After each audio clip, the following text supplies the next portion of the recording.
தமிழ்நாட்டில் பெருவாரியான துப்பாக்கி சுடும் வீரர்கள் மற்றும் வீராங்கனைகளை உருவாக்கவும் தேசிய மற்றும் சர்வதேச போட்டிகளை தமிழ்நாட்டில் நடத்த ஏதுவாகவும் 40 கோடி ரூபாய் மதிப்பில் புதிய திட்டப் பணிகளை முதலமைச்சர் செல்வி ஜெயலலிதா அறிவித்துள்ளார். அதன்படி ஊனமாஞ்சேரியில் அமைந்துள்ள தமிழ்நாடு காவல் உயர் பயிற்சியகத்தில் 18 கோடி ரூபாய் செலவில் 270 சுடுதள தடங்கள் அமைத்தல் மற்றும் சுடுதளத்திற்கான கட்டடங்கள் கட்டுதல், 16 கோடி ரூபாய் செலவில் மின்னணு ஸ்கோர்போர்டு உட்பட உலகத்தரம் வாய்ந்த நவீன துப்பாக்கி சுடுதலுக்குரிய உபகரணங்கள், 2 கோடி ரூபாய் செலவில் டிராப் அண்ட் ஸ்கீட் என உபகரணங்கள் வாங்குதல், கோவை மற்றும் மதுரை பகுதிகளில் தலா 2 கோடி ரூபாய் மதிப்பில் மின்னணு வசதிகளுடன் கூடிய 15 தடங்கள் கொண்ட துப்பாக்கி சுடும் தளங்கள் அமைத்தல் ஆகிய பணிகளை மேற்கொள்ள முதலமைச்சர் உத்தரவிட்டுள்ளார். முதலமைச்சர் செல்வி ஜெயலலிதா இன்று வெளியிட்டுள்ள அறிக்கையில், அனைத்து மனிதர்களும் இயல்பாக விரும்பி ஈடுபடும் செயற்பாடுகளில் ஒன்றான விளையாட்டினை மேம்படுத்துவதிலும் அதற்கான கட்டமைப்பு வசதிகளை உருவாக்குவதிலும் இந்தியாவிற்கே வழிகாட்டியாக தமிழ்நாடு விளங்கும் வகையில் பல்வேறு ஆக்கப்பூர்வமான நடவடிக்கைகளை தமது தலைமையிலான அரசு எடுத்து வருவதாக குறிப்பிட்டுள்ளார்.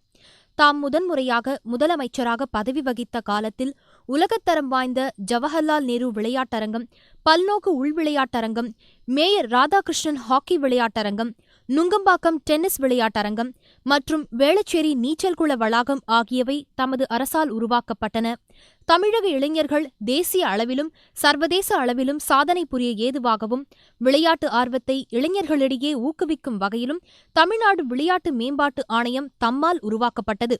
தாம் 2வது முறையாக ஆட்சி பொறுப்பேற்ற போது ஒருங்கிணைந்த துப்பாக்கி சுடும் கட்டமைப்பு வசதி உட்பட விளையாட்டை மேம்படுத்தும் பல்வேறு பணிகள் மேற்கொள்ளப்பட்டன. தாம் 3வது முறையாக ஆட்சி பொறுப்பேற்ற பிறகு 2011ஆம் ஆண்டு துப்பாக்கி சுடும் கட்டமைப்பு வசதி மேம்படுத்தப்பட்டது. விளையாட்டு வீரர்களை ஊக்குவிக்கும் வகையில் சர்வதேச அளவில் பதக்கம் பெறும் விளையாட்டு வீரர்களுக்கான உதவித்தொகை பன்மடங்கு உயர்த்தப்பட்டது.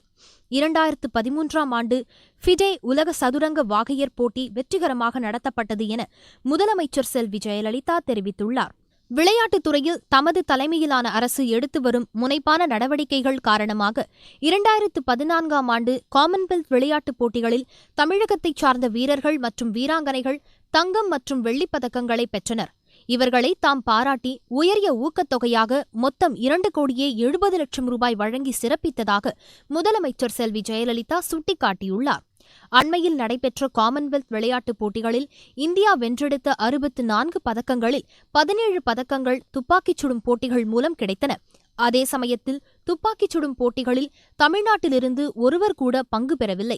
சர்வதேச அளவில் துப்பாக்கிச் சுடும் போட்டிகளில் கலந்து கொண்டு பதக்கங்களை தமிழ்நாட்டைச் சார்ந்தவர்கள் பெறும் வகையில் துப்பாக்கி சுடும் பயிற்சியை பெறுவதற்கான கூடுதல் வசதிகளை இளைஞர்களுக்கு ஏற்படுத்திக் கொடுப்பது தொடர்பாக நேற்று தமது தலைமையில் தலைமைச் செயலகத்தில் ஓர் ஆய்வுக் கூட்டம் நடைபெற்றதாக முதலமைச்சர் செல்வி ஜெயலலிதா குறிப்பிட்டுள்ளார்.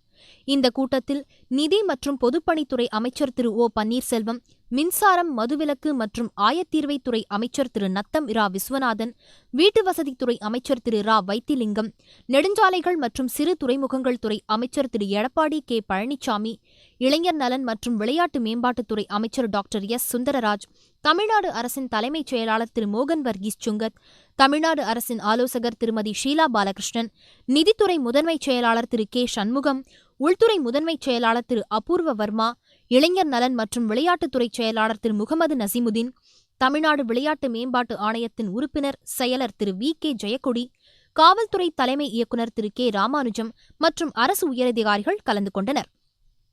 இந்த கூட்டத்தில் நடைபெற்ற விரிவான விவாதத்திற்கு பிறகு துப்பாக்கி சுடும் பயிற்சியினை இளைஞர்கள் பெறும் வகையில் 40 கோடி ரூபாய் மதிப்பில் பணிகளை மேற்கொள்ள தாம் உத்தரவிட்டுள்ளதாக முதலமைச்சர் செல்வி ஜெயலலிதா தெரிவித்துள்ளார். தற்போது வீராபுரத்தில் உள்ள துப்பாக்கி சுடும் தளத்தில் மின்னணு வசதியுடன் கூடிய தடங்கள் மிக குறைந்த எண்ணிக்கையில் இருப்பதை கருத்தில் கொண்டு ஊனமாஞ்சேரியில் அமைந்துள்ள தமிழ்நாடு காவல் உயர் பயிற்சியகத்தில் 18 கோடி ரூபாய் செலவில் 10 மீட்டர் சுடுதளத்தில் 90 தடங்கள், 25 மீட்டர் சுடுதளத்தில் 60 தடங்கள், 50 மீட்டர் சுடுதளத்தில் 90 தடங்கள் என மொத்தம் 240 தடங்கள் அமைத்தல், இறுதிப் போட்டிக்காக 10 மீட்டர், 25 மீட்டர் மற்றும் 50 மீட்டர் சுடுதளங்கள் ஒவ்வொன்றிலும் 10 தடங்கள் அமைத்தல் மற்றும் சுடுதளத்திற்கான கட்டடங்கள் கட்டுதல் ஆகிய பணிகள் மேற்கொள்ளப்படும். மேலும் 16 கோடி ரூபாய் செலவில் மின்னணு வசதிகளுடன் கூடிய ஸ்கோர்போர்டு உட்பட உலகத்தரம் வாய்ந்த நவீன துப்பாக்கி சுடுதலுக்குரிய உபகரணங்கள் வாங்கப்படும்.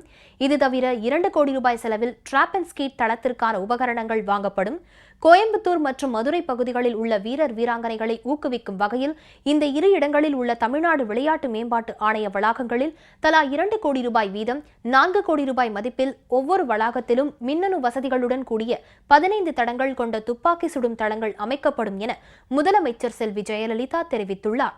தமது தலைமையிலான அரசின் இந்த நடவடிக்கைகள் தமிழ்நாட்டில் பெருவாரியான துப்பாக்கி சுடும் வீரர்கள் மற்றும் வீராங்கனைகளை உருவாக்கவும் தேசிய மற்றும் சர்வதேச போட்டிகளை தமிழ்நாட்டில் நடத்தவும் வழிவகுக்கும் என்று முதலமைச்சர் செல்வி ஜெயலலிதா குறிப்பிட்டுள்ளார்.